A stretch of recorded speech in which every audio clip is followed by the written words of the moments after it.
নমস্কাৰ ডিমা হাছাও টাইমছ চোৱাৰ বাবে ধন্যবাদ। ৰাজ্যৰ চৌদিশে নিৰ্বাচনৰ ব্যস্ততা। অহা 9 এপ্ৰিল ভোট। ৰাজনৈতিক দলৰ নেতাকৰ্মীৰ পৰা প্ৰশাসন যন্ত্ৰ সকলো ব্যস্ত।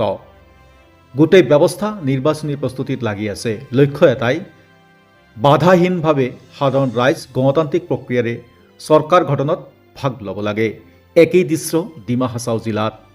আটাইকেইটা ৰাজনৈতিক দলৰ প্ৰাৰ্থী সকলো নিজৰ নিজৰ প্ৰচাৰৰ ব্যস্ত থকাৰ বিপৰীতে নিৰ্বাচন কমিছনৰ বিষয়ববীয়াসকল নিকা ভোট গ্ৰহণৰ বাবে সাজু হৈছে।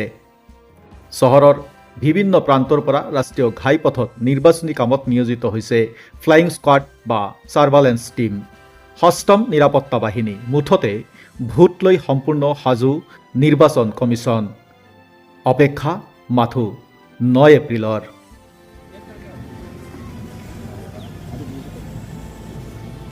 क्या है कपड़ा है